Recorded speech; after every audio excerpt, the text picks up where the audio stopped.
जंगे कैनुका, सरकार दो जहां का लश्कर दुश्मन का यहूदी का मुकाबला करने के लिए आगे बढ़ा।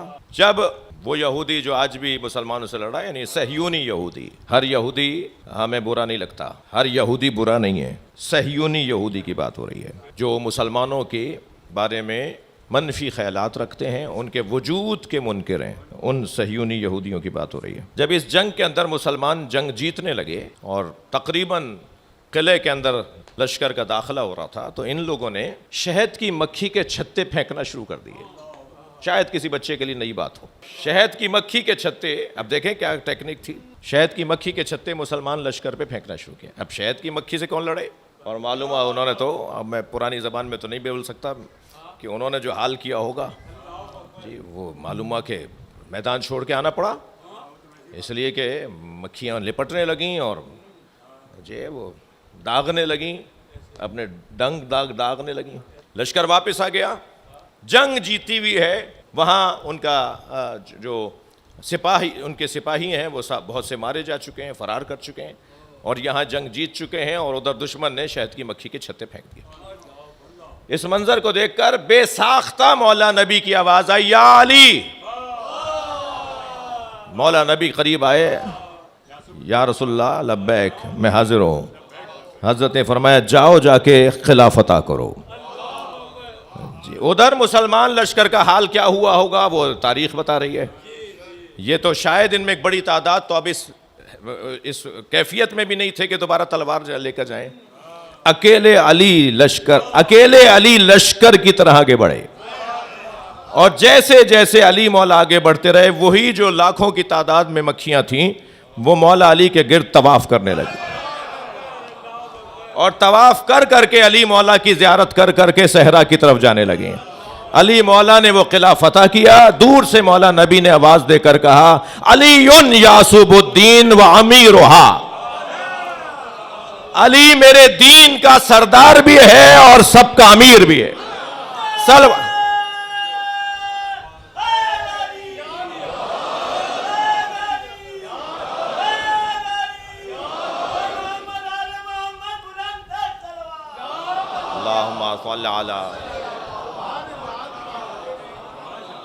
बिल्कुल इसी से जुड़ा हुआ एक वाकया, वजह तस्मिया बता रहा हूं मौला अली का लक़ब यासुबुद्दीन होने के हवाले से। एक गार के अंदर मक्खी, शहद की मक्खी के छत्तों का गोया एक ज़ख़ीरा था, यानी शहद का ज़ख़ीरा था। तो किसी ने आके बताया कि या रसूलल्लाह, उस वक्त के हिसाब से, यानी आज मैं अगर कहूँ मनो टनो शहद है जो मुसलमानों को मिल सकता है, मगर वहाँ जाकर शहद लाना हुनर है। तो हज़रत ने फरमाया कि मेरे अली के लिए आसान है, और मौला अली से फरमाया, अली जाओ इस गार में से शहद लेकर आओ। अकेले अली गए हैं, और उन मक्खियों ने मौला अली को सलाम कर करके गार छोड़ना शुरू किया। जब सारा गार मक्खियों से खाली हो गया, तब मौला अली ने अपने साथियों से फरमाया कि आओ हम इस शहद को बाहर लेके जाएं। तब मौला नबी ने फरमाया, अलीयुन अमीरुन नहल व यासूबुहा, अली शहद की मक्खियों का अमीर है और इनका सरदार है। शहद की, अब देखा कुरान का सूरा है, इसमें पूरा सलवात पढ़े जरा मोहम्मद व आलिमा। वक्त मेरे पास तंग हो गया जी। मौला अली के लिए मौला नबी ने फरमाया, अली इनका अमीर है और इनका सरदार है। शहद, आखिरी बात करूंगा, मेरे मजमून, पसंदीदा मजमून अब शुरू हुआ था जी। मौला अली का लक़ब है यासूबुद्दीन। यासूब उस सरदार मक्खी को कहते हैं जो इतनी समझ, शऊर, फहम, फरासत, हिकमत रखती है कि वो मक्खियों को आते हुए देखकर पहचान लेती है कि ये गंदगी से रस लेकर आई है या ये पाकी और ताहिर जगह से रस लेकर आई है, और गुंजाइश नहीं है खयानत की। खयानत की कोई गुंजाइश नहीं है। ये जो यासूब होती है ना, ये सरदार मक्खी जो होती है, ये जो गलत जगह से रस लाने वाली मक्खी होती है, उसे एक इशारे में दो नीम कर देती है। माफी की गुंजाइश नहीं है। अब तौबा कर लो, माफी मांग लो, आइंदा नहीं लाऊंगी, ऐसा कुछ नहीं है। एक मर्तबा भी खयानत की है तो फिर वो दो नीम कर देती है। अब उसकी गुंजाइश नहीं है कि वो खालिस लोगों के साथ रहे जी, अब उसके पास गुंजाइश नहीं है कि वो खालिस लोगों के साथ रहे। लिहाजा वो जो यासूब सरदार मक्खी होती है वो एक वार में उसे दो नीम कर देती है, यानी उसे मार कर बताती है कि जो हमसे खयानत करे उसका अंजाम दोज़ख है,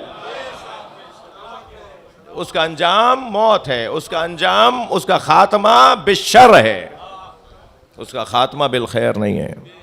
फरमाया अलीयुन अमीरुहा व यासूबुद्दीन, अली अमीर है इस कायनात का और अली दीन का यासूब है। यानी जैसे वो यासूब तय करेगा कि कौन यहाँ आ सकता है और कौन नहीं आ सकता, ऐसा ये दीन का यासूब तय करेगा कौन मुनाफिक है और कौन मोमिन है। हाँ, ये दीन का यासूब तय करेगा कि कौन मोमिन है और कौन मुनाफिक है। अली मौला तय करेंगे कौन मोमिन है और कौन मुनाफिक है। भाई जब नबी के ज़माने में कसौटी अली का जिक्र था तो क्या हमारे ज़माने में कसौटी अली का जिक्र नहीं है? आज भी अगर किसी का चेहरा उतारना हो तब भी अली का जिक्र करें, और किसी का चेहरा खिलाना हो तब भी अली का जिक्र है। अली मौला के जिक्र से चेहरे खिलते भी हैं, चेहरे उतरते भी हैं। सलवात पढ़ ले मोहम्मद व आली मोहम्मद। और बुलंद सलवात नबी की जात पर अल्लाह।